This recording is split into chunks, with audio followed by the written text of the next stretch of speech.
If the press are here at all, I just want to talk about the governance issues. And my mission at the moment is to request the Auditor General to do an audit of the WAPC. So the WAPC is about 10 years old, or the JDAP process is about 10 years old, and it's never been the subject to an audit. And the Auditor General actually has pretty decent powers to look at things independently.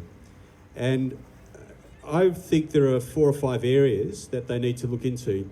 First thing is what they call the revolving door issue, and that's where a planning officer joins a planning advisory company, or somebody who owns a planning advisory company becomes the chairman of the WAPC. That's what's called a revolving door issue, because what the obvious gatekeeper term poacher type issue. The second issue is what's called reciprocity, and that is, whilst I may be independent looking at an issue here, there's an issue over there which one of my friends might be looking at and will pass, and I can pass my friends or my acquaintances' issue here and be independent, but there's this reciprocity issue, and that's inherent, the way that the JDAPs are structured. There's a lack of transparency in the JDAPs. Campaign funding has been talked to. I think we need campaign funding reform, because the Liberal Party had an opportunity to come out bold and strong and vote for third-party rights just very recently, and not unsurprisingly, but very disappointingly, there was no leadership at all from the Liberal Party on this issue, and that is directly tied into, I believe, campaign financing and where the money comes from. And the fifth issue, which is possibly something the state government may not be able to do very much about, but it's a very big issue that I think we do need to talk about, is money laundering.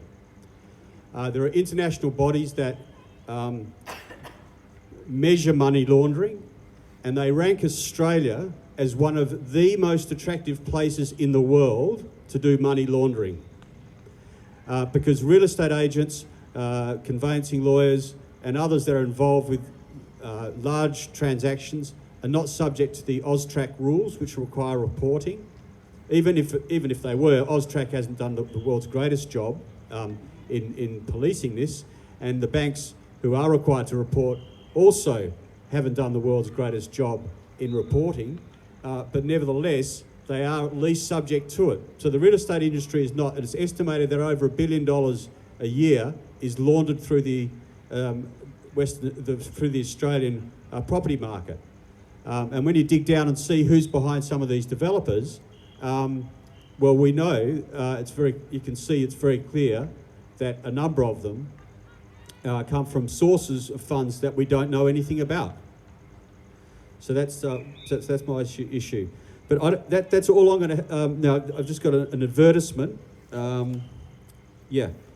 28th of November, which is a Saturday, it's going to be a beautiful day, 28th of November, 10 a.m, bring a coffee.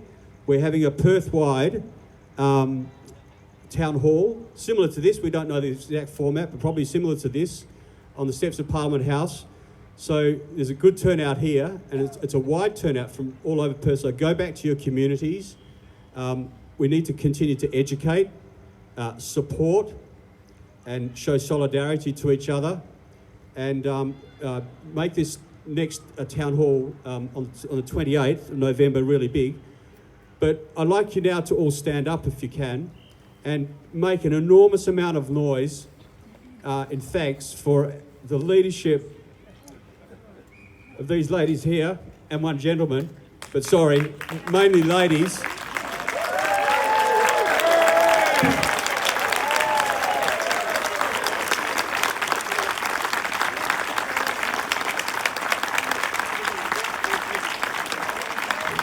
And Nikki over there, not forgetting you.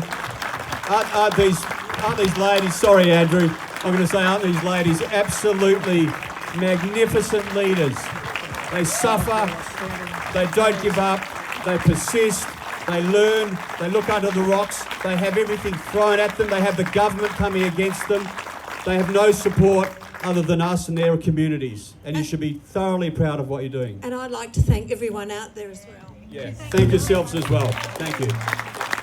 That's it.